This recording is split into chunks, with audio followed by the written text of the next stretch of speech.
Welcome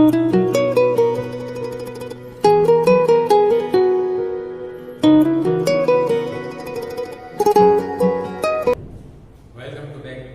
નમસ્તે વિદ્યાર્થી મિત્રો. એમકે ટેકનો સાયન્સ સ્કૂલની યુટ્યુબ ચેનલમાં આપ સર્વેનું સ્વાગત છે. 11 સાયન્સના બાયોલોજીની અંદર પ્રકરણ નંબર 16 ની અંદર આજે આપણે એક એવા મુદ્દાની ચર્ચા કરીએ છીએ જે ટોપિકનું નામ છે પાચિત ઉત્પાદનોનું અભિશોષણ જે છે એ કઈ રીતના થાય છે. છેલ્લા લેક્ચરમાં આપણે અભ્યાસ કર્યો કેલરી મૂલ્ય અને આજના લેક્ચરની અંદર જે છે એ આપણે પાચિત જે ઉત્પાદનો મળ્યા છે આપણે એનું અભિશોષણની પ્રક્રિયા શું, ક્યારે, કેવી રીતના થાય છે. મિત્રો ખાસ ધ્યાન આપજો કે અભિશોષણ એટલે પાચનની અંતિમ નિગોજો. મિત્રો તમને ખ્યાલ હશે કે આપણે જો કાર્બોદિત પદાર્થોનો ખોરાક તરીકે ઉપયોગ કર્યો હશે તો એનું અંતિમ સ્વરૂપ કાર્બોદિત છે તો એનું અંતિમ સ્વરૂપ ગ્લુકોઝ બનશે. આપણે જો પ્રોટીન નો એટલે કે નત્રલનો ખોરાક તરીકે ઉપયોગ કર્યો હશે તો એનું અંતિમ સ્વરૂપ એમિનો એસિડ છે અને લિપિડ એટલે કે ચરબીનો જો ખોરાક તરીકે ઉપયોગ થયો હોય તો એનું અંતિમ સ્વરૂપ ફેટી એસિડ એટલે ગ્લિસરોલ છે. તો અહીંયા અંતિમ સ્વરૂપ શું છે તમને ખ્યાલ આવ્યો કે ભાઈ અંતિમ ગ્લુકોઝનું આંતરિય શ્લેષ્મ સ્તર. મિત્રો પાચન માર્ગની દિવાલને પોતાના જુદા જુદા સ્તર હોય છે. આ જુદા જુદા સ્તરો જે છે એમાં આપણે ભણ્યા હતા કે સૌથી અગત્યનું જે શ્લેષ્મ સ્તર છે એ શ્લેષ્મ સ્તર મારફતે રુધિર અથવા તો લસિકામાં પ્રવેશવાની પ્રક્રિયા. પહેલા તો અભિશોષણની બહુ સરસ મજાની વ્યાખ્યા આપી છે કે અભિશોષણ એટલે શું, તો આપણે ઇન્વર્ટેડ કોમાથી કહીએ કે અભિશોષણની પ્રક્રિયા એટલે અભિશોષણ એટલે પાચનની અંતિમ નિકોજોનું આંતરિય શ્લેષ્મ સ્તર મારફતે રુધિર અથવા તો લસિકામાં પ્રવેશવાની આખી પ્રક્રિયા છે. આગળ જોઈએ કે ભાઈ જે નિષ્ક્રિય અથવા તો સક્રિય અથવા તો સાનુકૂલિત વહનની પ્રક્રિયા દ્વારા થાય છે. મતલબ કે આ શોષણની જે પ્રક્રિયા છે અથવા તો રુધિર અથવા તો લસિકાની અંદર જે પ્રવેશ કરવાની જે પ્રક્રિયા છે, અભિશોષણની પ્રક્રિયા ત્રણ રીતે થતી હોય.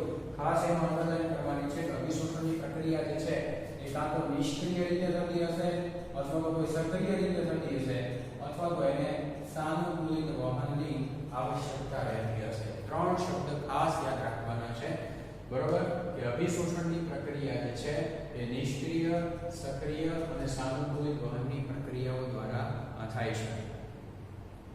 શું છે આ નિષ્ક્રિય, સક્રિય અને સાનુકૂલિત વહન? તો એમના વિશે તમારે ડિટેલ્સમાં અભ્યાસ જે છે એ વનસ્પતિઓના વહન કરીને 11મા સાયન્સની અંદર 11મું ચેપ્ટર જે છે એની અંદર તમે અભ્યાસ કરશો તેમાં ડીપમાં આવશે.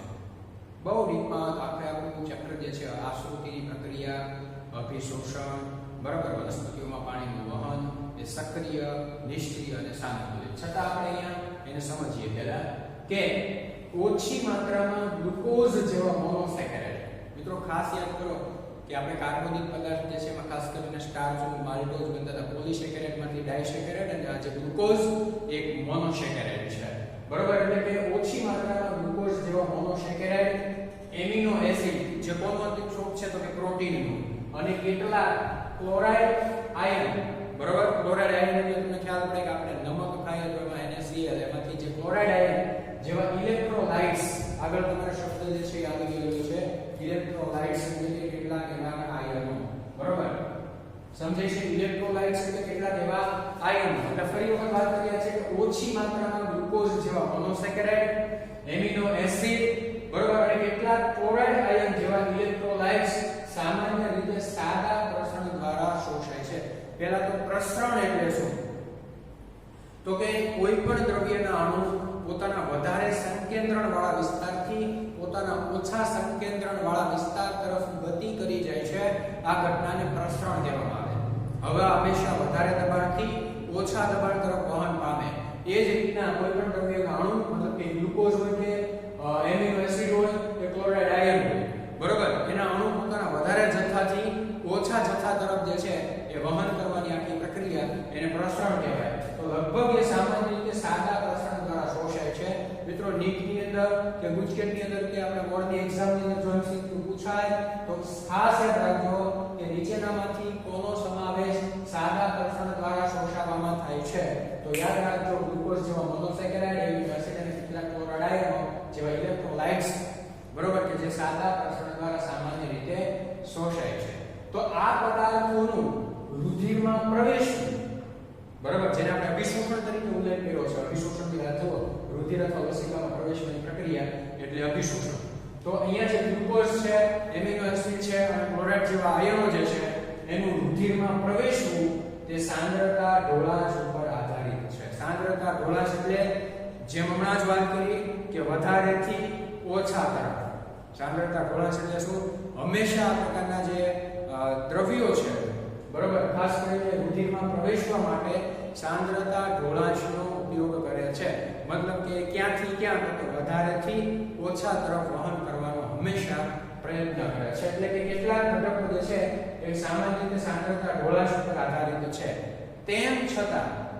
આપણી પાસે કેટલાક એવા ઘટકો જેવા કે ગ્લુકોઝ અને એમિનો એસિડ એ વાહક પ્રોટીનની મદદથી શોષાય છે આ પ્રક્રિયાને સાનુકૂલિત વહન કહે છે વહન કરાવવા માટે એક ચોક્કસ પ્રકારના વાહકની જરૂર પડે અને એના માટે ધોરણ 11 ની અંદર તમે કોષ રસ પટલ જે અર્ધ પ્રવેશિત પટલ તરીકે અભ્યાસ કરી રહ્યા છો સાથે તમારા આશ્રુતિવાળા ચેપ્ટરની અંદર વનસ્પતિઓમાં વહન જે છે એ પ્રકરણમાં પણ તમે અભ્યાસ કરશો કે સાનુકૂલિત વહન કરવા માટે ચોક્કસ પ્રકારના વાહક પ્રોટીનના અણુની આવશ્યકતા હોય કે જે આયનોનું અથવા તો આવા ગ્લુકોઝ જેવા એમિનો એસિડ જેવા ઘટકો જે છે એનું વહન કરાવે એને આપણે વાહક શબ્દ તરીકે ઉલ્લેખશું તો એ વાહક અણુ તરીકે કોણ કામ કરશે તો કે એના માટે ચોક્કસ વાહક પ્રોટીનની મદદથી એનું શોષણ થાય છે બરોબર આ વાહક પ્રોટીન શું કરશે તો કે સાંદ્રતા ઢોળાશને અનુસરશે વધારેથી ઓછા તરફ એનું વહન કરે સપોઝ માનો કે આ કોષરસ પટલ છે જે અર્ધ પ્રવેશિત પટલ છે અહીંયા કોઈ પણ પ્રોટીનનો અણુ છે આ બહારની બાજુ આ નીચે અંદરની બાજુ તો બહારની બાજુ ગ્લુકોઝના અણુનું પ્રમાણ વધારે છે એમિનો એસિડ વધારે છે અંદર ઓછા છે તો સીધો કોષરસ પટલમાંથી ગ્લુકોઝ કે એમિનો એસિડ નહીં આવે બલકી એને પ્રોટીન જેવા અહીંયા પ્રોટીનનો વાહક અણુ છે બરોબર આ વાહક અણુમાંથી એ પોતે આવી રીતના વહન પામી અને અંદરની તરફ જે છે એ ઘૂસી આવશે તો વહન કરવામાં એને મદદ કોણે કરી તો કે વાહક પ્રકારના પ્રોટીન ની મદદ જે છે એનાથી એ શોષાય છે અને આ પ્રક્રિયાને સાનુકૂલિત વહન કહેવામાં આવે છે તો એક ટોપિક આ પૂરો છે ભાઈ સાનુકૂલિત વહનની પ્રક્રિયા દ્વારા પણ અભિશોષણની પ્રક્રિયા થાય તો ખાસ કરીને કોણ છે એ સાનુકૂલિત વહન દ્વારા અભિશોષણ પામશે તો એનો સીધો જવાબ છે કે ગ્લુકોઝ અને એમિનો એસિડ બરોબર એ ચોક્કસ પ્રકારના વાહક પ્રોટીનની મદદ લેશે અને એ મદદથી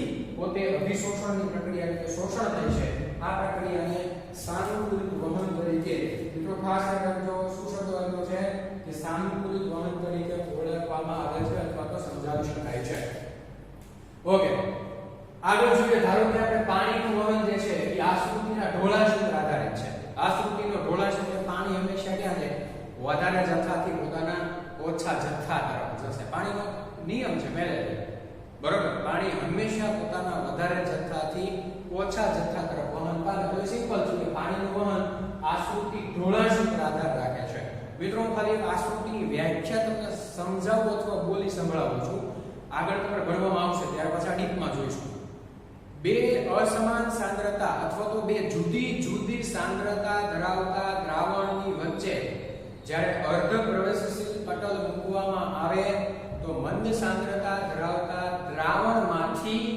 દ્રાવક એટલે કે પાણી એ ઉત્તમ દ્રાવકનું ઉદાહરણ પૂરું પાડે છે દ્રાવકનું વહન વધારે સાંદ્રતા તરફ થાય છે ક્યાં સુધી તો કે બંને દ્રાવણોની સાંદ્રતા ઇક્વલ એટલે કે એક સરખી ન થાય ત્યાં સુધી તો અહીંયા પાણીનું એવું કીધું છે કે પાણીનું વહન આશ્રુતિ ઢોળાશ ઉપર આધારિત છે સક્રિય વહન પાછું શું આવ્યું સક્રિય વહન બરોબર ખાસ સમજો કે સાંદ્રતા ઢોળાશની વિરુદ્ધ થાય છે સામાન્ય રીતે પાણી કેવું છે ઉદાહરણ તમને આપું કે એક પાણીનો ટાંકો ઉપર છે અને ત્યાંથી પાઇપ દોહરાવી અને નળ નીચે મૂક્યો નળ તમે ખોલશો એટલે સીધું પાણી જે છે એ ઉપરથી ક્યાં આવે નીચે તો આને સાંદ્રતા ઢોળાશ કહેવાય પરંતુ મારે સાંદ્રતા ઢોળાશની વિરુદ્ધમાં કામ કરવું હોય તો એનો સીધો મતલબ એવો થાય કે મારે નળમાંથી પાણી નળ છે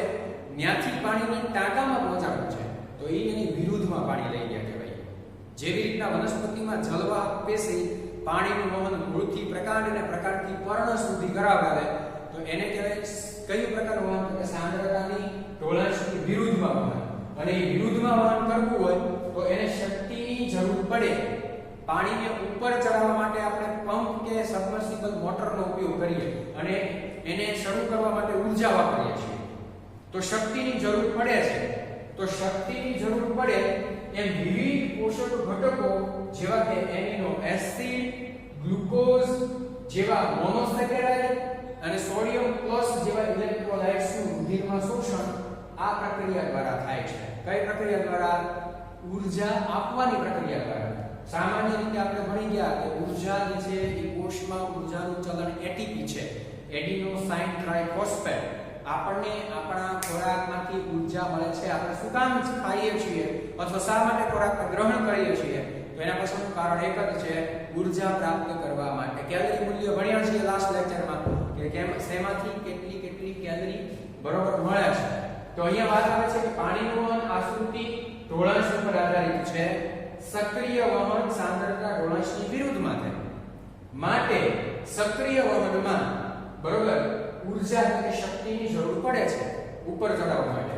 અહીંયા વિવિધ પોષક ઘટકો જેવા કે એમિનો એસિડ, ગ્લુકોઝ જેવા મોનોસેકેરાઇડ અને સોડિયમ પ્લસ જેવા ઇલેક્ટ્રોલાઇટ્સનું રુધિરમાં શોષણ આ પ્રક્રિયા દ્વારા એટલે કે કઈ પ્રક્રિયા દ્વારા? સક્રિય વહન. બરોબર સક્રિય વહનની પ્રક્રિયા દ્વારા થાય છે. ક્લિયર? એમિનો એસિડ એટલે પ્રોટીન અને ગ્લુકોઝ એટલે કાર્બોહાઈડ્રેટ. તો પછીનો મુદ્દો આપણે એવો જોવાનો છે ભાઈ તો વધુ ફેટી એસિડ મતલબ કે લિપિડ એટલે કે ચરબી.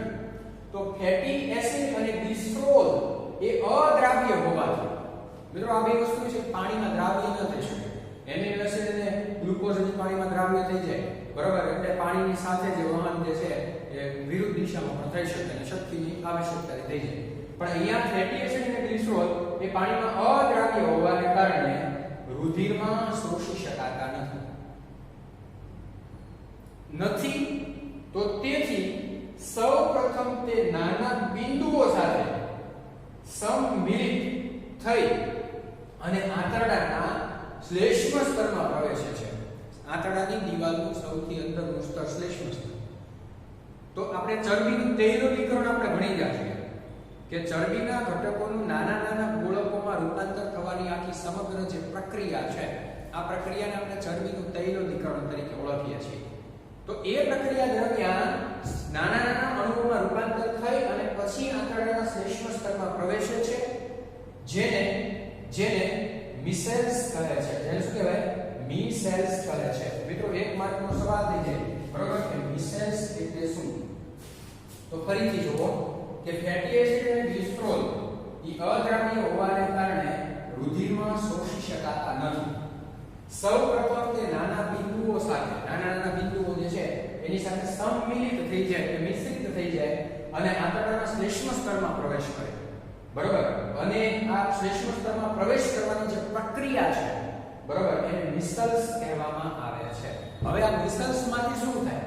તો કે મિસલ્સ જે છે તેઓ ફરીથી પ્રોટીન આવૃત એવું કાયલોમાઇકોન તરીકે ઓળખાતા ચરબીના ગોળકોમાં ફેરવાય છે. પ્રોટીનથી આવૃત આપણે જસ્ટ જેલી બરોબર અથવા તો ઘણી એવી ચોકલેટ્સ કે ટીકડાઓ આવશે કે જેના ઉપર એક અલગ કોટિંગ કરેલું હોય. નાના બાળકોની દવા છે ને નાના બાળકોની ટેબ્લેટ એના ઉપર સુગરનું લેયર ચડાવેલું હોય, પડ ચડાવેલું હોય જેથી કરીને બાળકો જે છે એ દવા પીવા માટે મમ્મીને સામેથી કહે મમ્મી મારે દવા નથી પીવાની કેમ કે ગળી લાગે સ્વાદમાં, સુગરનું કોટિંગ હોય. એમ અહીંયા શું કર્યું છે કે મિસેલ્સ બરોબર તેઓ ફરીથી પ્રોટીન આવૃત એટલે કે પ્રોટીનનું એક પડ એનું નામ છે બરોબર કાયલોમાઇકોન તરીકે ઓળખાતા ચરબીના ગોળકોમાં ફેરવાય. પ્રોટીનથી આવૃત એવા ચરબીના ગોળા ઝીણા તૈલોલીકરણથી પામેલા બરોબર. અને પ્રક્રિયા આપણે ભણી ગયા મિસેલ્સ. ઈ મિસેલ્સની ફરતે ચરબીનું જે પડ આખું બન્યું છે એની ફરતે હવે કોટિંગ થશે, પડ બનશે. શેનું? તો કે પ્રોટીનથી આવૃત એવું શું છે તો કે એને શું તરીકે ઓળખવામાં આવે તો કે કાયલોમાઇકોન બરોબર તરીકે ઓળખાતા ચરબીના ગોળકોમાં ફેરવાય. પડ ઉપર પ્રોટીનનું કાયલોમાઇકોન અને અંદર ચરબી બરોબર એટલે એમાં ફેરવાય કે કે જે રસાયણકોની લસિકા વાહિની, મિત્રો યાદ કરો પાચન માર્ગની સૌથી અંદરની દિવાલમાં આપણે રસાયણકોનો પણ આકૃતિ સાથે અભ્યાસ કર્યો કે જેમાં પયસ્વિની શબ્દ આવ્યા હતા. મોટી લસિકા વાહિનીને પયસ્વિની કહેવાય. તો એ મોટી લસિકા વાહિની જે પયસ્વિનીઓમાં વહન પામે અને આ લસિકા વાહિનીઓ આખરે આ જે ફેટી એસિડ અને ગ્લિસરોલ છે બરોબર, એટલે કે શોષાયેલા ઘટકોને રુધિરના પ્રવાહમાં ઠાલવે. મતલબ કે ડાયરેક્ટ જેમ એમિનો એસિડ અને ગ્લુકોઝનું જેવી રીતના સક્રિય વહન, સાનુકૂલિત વહન, વાહક પ્રોટીન આ બધી પ્રક્રિયાઓમાં જેમ સરળતાથી વહન થઈ ગયું, શોષણ થઈ ગયું, એવી રીતના ફેટી એસિડ અને ગ્લિસરોલ છે એ નહીં થઈ શકે. પહેલા ફેટી એસિડ અને ગ્લિસરોલ જે છે એ મિસેલ્સની પ્રક્રિયામાંથી પસાર થશે, ત્યાર પછી બરાબર પ્રોટીનથી આવૃત એવા પાયલોમાઇકોલ તરીકે ઓળખાતા ચરબી જે છે એના ગોળકોમાં ફેરવાશે. ઈ ગોળકો મોટી લસિકા વાહિની જે રસાયણકોની અંદર આવેલી છે તેની અંદર પ્રવેશ પામશે અને ત્યાંથી તે બરાબર અંતે રુધિર પ્રવાહમાં ઠલવાશે. જવાનું તો બધાને રુધિર પ્રવાહમાં જ છે બરાબર, અને પછી એ શ્વસનની પ્રક્રિયામાં વપરાશે, પાચન અને શ્વસન. પણ અત્યારે શ્વસન વિશે આપણે ચર્ચા ડીપમાં નથી કરતા, આપણે પાચન વિશે ભણીએ છીએ. રેડી? તો પાચન વિશે એટલું રાખીએ કે ભાઈ રુધિરમાં એનું શોષણ થઈ ગયું. કોણ? તો કે ફેટી એસિડ અને ગ્લિસરોલ. તો આપણા મુખ્ય જે ઘટકો છે બરોબર, કે જે જટિલ ઘટકોમાંથી સરળ ઘટકોમાં રૂપાંતર પામ્યા છે. ખાસ કરીને આપણે વાત કરી કે ભાઈ પ્રોટીન જે છે તો એનું અંતિમ સ્વરૂપ એમિનો એસિડ હતું, કાર્બોદિત પદાર્થો હતા તો ગ્લુકોઝ હતું, લિપિડ એટલે કે ચરબી હતું તો એનું ફેટી એસિડ અને ગ્લિસરોલ હતું. એનું શોષણ કઈ રીતના થાય, અભિશોષણની પ્રક્રિયા કઈ કઈ સ્ટેપમાંથી પસાર થાય, તો કે કોઈ છે નિષ્ક્રિય, કોઈ છે સક્રિય અને કોઈ સાનુકૂલિત વહનની પ્રક્રિયામાંથી પસાર થાય. તો અહીંયા આપણે ત્રણ ઘટકોની વાત કરી કે પ્રોટીન, લિપિડ અને કાર્બોદિત. ટૂંકમાં ત્રણેયને સામૂહિક રીતે મારે કહેવાય તો કાર્બનિક ઘટકો નું અભિશોષણ સક્રિય, નિષ્ક્રિય અને સાનુકૂલિત વહન દ્વારા થયું.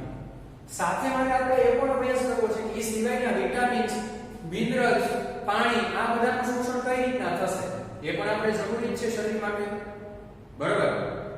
તો આ બાકીના જે પદાર્થોનું અભિશોષણ બરાબર, મતલબ કે આવા જે પદાર્થોનું અભિશોષણ પાચન માર્ગના વિવિધ ભાગોમાં થાય છે બરાબર. આ પાછું એવું નથી કે એક જ જગ્યાએ પ્રક્રિયા થઈ જાય બરાબર. ચરબી છે તેનું ફિક્સ ભાગમાં શોષણ અભિશોષણ થશે, પ્રોટીનનું ફિક્સ ભાગમાં, એટલે કે અંતિમ સ્વરૂપમાં. જેવા કે કોઈકનું શોષણ અભિશોષણ મુખમાં, કેટલાકનું જઠરમાં, કેટલાકનું નાનું આંતરડું, કેટલાકનું મોટું આંતરડું બરાબર. જો કે મહત્તમ શોષણ જે છે એ નાના આંતરડામાં થાય છે. ખાસ યાદ રાખવાનું છે કે મહત્તમ અભિશોષણ નાના આંતરડામાં. તો હવે કોનું છે મુખમાં શોષણ અભિશોષણ થાય, કયા પદાર્થોનું અભિશોષણ જે છે એ મુખમાં, કયા પદાર્થ જઠર, કયા પદાર્થ નાનું આંતરડું, કયા પદાર્થ મોટું આંતરડું બરાબર. એનો તમને એક સારાંશ રૂપી કોષ્ટક અહીંયા આપ્યો છે. તો અહીંયાથી સીધા પહેલા આપણે અહીંયા આવશું અને પછી આ મુદ્દાને પાછો ડીપમાં જોડીએ. ઓકે, તો મિત્રો અહીંયા ધ્યાન આપો કે મુખની અંદર કયા કયા એવા ઘટકો જે છે કે જેનું શોષણ બરાબર, અથવા કયા એવા પદાર્થો છે જેનું અભિશોષણ મુખમાં થાય. તો કે ખાસ કરીને કેટલીક દવા મતલબ કે ઔષધો, કેટલીક દવા મતલબ શું? ઔષધો. ઘણી વખત આપણને ડોક્ટર એવી સલાહ આપે, ઉંમરલાયક માડી હશે તો એને કહેશે કે માડી આ ટીકડી તમારે જીભની નીચે મૂકી દેવાની. ખાસ કરીને ઇન્સ્ટન્ટ તાત્કાલિક ધોરણે બ્લડ પ્રેશર થી છુટકારો મેળવવા માટે બરાબર, તાત્કાલિક ધોરણે આવી પરિસ્થિતિ ઊભી થાય ત્યારે બ્લડ પ્રેશરની ગોળી જે છે, બીપીની ટેબ્લેટ એ પણ પીવાની આવે છે, પણ ઘણી વખત જે છે જીભની નીચે મૂકવાની આવે. કેટલીક એસિડિટીને લગતી ગુલાબી કલરની મોટી જબર ટેબ્લેટ્સ તમે જોઈ હશે બરાબર, એ પણ જીભની નીચે મૂકવાનું અથવા ચૂસવાનું કહે છે. કેટલીક વિટામિન્સ ની ગોળી, ખાસ કરીને વિટામિન સી એની ગોળી છે મુખમાં મૂકીને ચૂસવાનું કહેવામાં આવે છે. તો આવી ઔષધો જે મુખ અને જીભની નીચેની સપાટી કે જ્યાં ફ્રેન્યુલમ જોડાયેલું છે, મિત્રો યાદ હશે તમને, જીભ નીચેથી જોડાયેલી છે જે ભાગને ફ્રેન્યુલમ કહેવાય. તો એની બાજુમાં એટલે કે નીચેની સપાટીના શ્લેષ્મ સ્તરના સંપર્કમાં આવે છે અને તે તેની રુધિર કેશિકાઓમાં અભિશોષિત થાય છે. પણ કેટલીક ઔષધો એટલે કે દવાઓ. તો આવા જે પદાર્થો છે એનું અભિશોષણ મુખમાં થશે. તો એવા કયા પદાર્થો કે જેનું અભિશોષણ જઠરમાં થશે? તો કે ખાસ કરીને પાણી. કોઈ વ્યક્તિને ચક્કર આવે બરાબર, એટલે ગ્લુકોઝ પાણીમાં નાખીને દ્રાવણ બનાવી અને સીધું પાઈ દે તો ઘડીકની સમય પસાર થશે એટલે તને એને ચક્કર આવતા રાહત થશે. તો પાણી તાત્કાલિક ધોરણે જઠરમાંથી શોષણ પામે. સર્વ શર્કરા, મેં તમને કીધું કે ગ્લુકોઝ જેવી સરળ શર્કરા, ગ્લુકોઝ એ સરળ શર્કરા કહેવાય, મોનોસેકેરાઇડ, એટલે જ આપણે ગ્લુકોઝને પાણીનું શરબત બનાવી તાત્કાલિક પાઈ દઈએ એટલે ચક્કર કરતા બંધ થઈ જાય, જઠરમાં ગયું કે તરત જ એનું રિઝલ્ટ મળે, બરોબર. અને આલ્કોહોલ એટલે તમે જોયું હશે ઘણી વખત કે દારૂ પીવી છે કે તરત જ એને દારૂ ચડી, કેમ તો કે પીધા ભેગો જઠરમાંથી સીધો રુધિરમાં આઈનીઓમાં રુધિરની કેશિકાઓમાં જાય અને સીધો મગજ ઉપર અસર કરે, બરોબર. વગેરે ઘટકો, ખાસ કરીને પાણી, ગ્લુકોઝ જેવી સરળ શર્કરા અને આલ્કોહોલ વગેરે પદાર્થો જે છે એનું શોષણ જઠરમાં થાય છે. તો એવા કયા પદાર્થો છે જેનું અભિશોષણ નાના આંતરડામાં થશે? તો જોઈએ આપણે કે પોષક ઘટકોના અભિશોષણનું મુખ્ય સ્થાન નાનું આંતરડું છે. આ વસ્તુ મગજમાં ક્લિયર યાદ રાખો. ખ્યાલ આવ્યો કે પોષક ઘટકોના અભિશોષણનું જો કોઈ મુખ્ય કેન્દ્ર હોય તો એ નાનું આંતરડું છે, બરોબર. તો એમાં શું હોય તો કે અહીં પાચનની ક્રિયા પૂર્ણ થાય, પાચનની પ્રક્રિયા જે છે એક તો અહીંયા પૂર્ણ થાય, પકવાશે સુધીમાં આવતા લગભગ સંપૂર્ણ બધું પાચન થઈ જાય, બરોબર. અને પાચનની અંતિમ નિપજો જેમ કે આપણે આગળ ભણ્યા કે પ્રોટીન અંતિમ સ્વરૂપ એમિનો એસિડ, કાર્બોદિત અંતિમ સ્વરૂપ ગ્લુકોઝ, ફેટી એસિડ અને ગ્લિસરોલ એ લિપિડ અને ચરબીનું અંતિમ સ્વરૂપ છે. તો આવા અંતિમ સ્વરૂપો જે છે એનું શ્લેષ્મ સ્તર દ્વારા રુધિર પ્રવાહ અને લસિકામાં અભિશોષણ થાય. જે ટૂંકમાં અત્યાર સુધી ભણ્યા છીએ એ બધું નાના આંતરડામાં થાય છે. ઓકે, અહીંથી લઈ અને અહીંયા સુધીમાં જે કંઈ ભણ્યા એમાં આ બધું જ જે છે ટૂંકમાં અંતિમ સ્વરૂપો એનું અભિશોષણ નાના આંતરડામાં થાય. તો હવે એવી કઈ પ્રક્રિયા કે જેનું અભિશોષણ માત્ર મોટા આંતરડામાં થાય છે એવા કયા પદાર્થો? તો જોઈએ ખાસ કરીને મોટા ભાગનું પાણી. અહીંયા તો પાણી હતું તે સિવાયનું જે વધારાનું પાણી જરૂર જણાય તો મોટા આંતરડામાં એનું અભિશોષણ થાય. કેટલાક ખનિજ તત્વો, બરોબર. આપણે લીંબુ શરબત બનાવીએ તો વિટામિન સી લીંબુમાંથી મળે, એમાં સાકર નાખીએ તો સરળ શર્કરા મળે, એમાં નમક મીઠું નાખીએ તો સોડિયમ ક્લોરાઇડ મળે, બરોબર. એટલે મિનરલ્સ જેના ખનિજ તત્વો અને કેટલીક એવી દવાઓ કે જે નાના આંતરડામાં નહીં પણ બલ્કિ મોટા આંતરડામાં જશે ત્યારે જ એ દવાનું રિઝલ્ટ મળે છે. ખાસ કરીને ટાઇફોઇડને લગતી એન્ટીબાયોટિક્સ દવાઓ કે જે મોટા આંતરડામાં જશે ત્યારે જ એનું અભિશોષણ અહીંયા થાય છે. તો અહીંયા શું કીધું છે કે પદાર્થોનું અભિશોષણ પાચન માર્ગના વિવિધ ભાગોમાં, પાચન માર્ગ એટલે મુખથી લઈ અને મળદ્વાર સુધી સળંગ નલિકા છે. તો આ નલિકામાં વિવિધ ભાગો જેવા કે મુખ, જઠર, નાનું આંતરડું, મોટું આંતરડું. જો કે મહત્તમ અભિશોષણ મોટા આંતરડાને બદલે નાના આંતરડામાં થાય. એ ખાસ યાદ રાખજો, મહત્તમ અભિશોષણ નાના આંતરડામાં, બરોબર. તો મુખમાં કયા ઔષધો, કઈ દવાઓ અથવા કયા પદાર્થોનું અભિશોષણ થાય જોઈ લીધું. જઠરમાં કોનું અભિશોષણ થાય એ પણ આપણે એક સારા સ્વરૂપે કોષ્ટકમાં સમજ્યા. નાના આંતરડામાં કોનું અભિશોષણ થશે એ પણ આપણે જોઈ લીધું. અને મોટા આંતરડામાં કયા પદાર્થો છે કે જેનું અભિશોષણ થાય તે પણ આપણે સમજી લીધા. ઓકે, આગળ અભિશોષિત પદાર્થો એટલે કે આમાં જે પદાર્થો હવે ભણ્યા છે તે અભિશોષિત પદાર્થો અંતે પેશીઓમાં પહોંચે છે. રુધિર કેશિકાઓમાંથી રુધિર અને રુધિરમાંથી રુધિર છે, બરોબર. એ દરેક કોષો સુધી પહોંચતું હોય તો કોષોના સમન્વયથી જે પેશી બને ત્યાં સુધી અંતિમ પદાર્થોનું વહન થાય છે, બરોબર. એટલે કે પહોંચે છે જ્યાં તેઓની પ્રક્રિયાઓમાં તે વપરાય છે. મતલબ કે શ્વસન જે કોષીય શ્વસન તમે આગળ ભણશો આ પ્રક્રિયાને સ્વાંગીકરણ કહે છે. ખાસ યાદ રાખજો મિત્રો, અહીંયા સ્વાંગીકરણની એક તમને વ્યાખ્યા આપેલી છે કે અભિશોષિત પદાર્થો અંતિમ પેશીઓમાં પહોંચે છે જ્યાં તેમની પ્રક્રિયાઓમાં તે વપરાય છે. પેશીઓની જે કોષીય સ્તરે જે પ્રક્રિયા થતી હોય તેમાં વપરાય છે. આ પ્રક્રિયાને, આ વપરાવાની જે સમગ્ર પ્રક્રિયા છે એને સ્વાંગીકરણ તરીકે ઓળખવામાં આવે છે. તો મિત્રો તમને ખ્યાલ આવ્યો હશે કે સ્વાંગીકરણ એટલે શું? ઓકે, સમજે છે? અહીંયા સુધી કોઈને તકલીફ નથી, સામેથી તમે જોઈ લો અને અહીંયા સુધીમાં કોઈને હું માનું છું ત્યાં સુધી તકલીફ નથી. ઓકે, અહીંયા જોઈએ ફરી પાછા આગળ. તો કે ભાઈ પાચનના નકામા ઘટકો, મતલબ કે જે મુખ, જઠર, નાનું આંતરડું, મોટું આંતરડું આ બધામાંથી પસાર થયા પણ કોઈ પણ જગ્યાએ એનું શોષણ કે કોઈ અભિશોષણ જે પ્રક્રિયા થઈ જ નથી, બરોબર. અને પછી કોઈ પાચન માર્ગનો ભાગ વધતો નથી.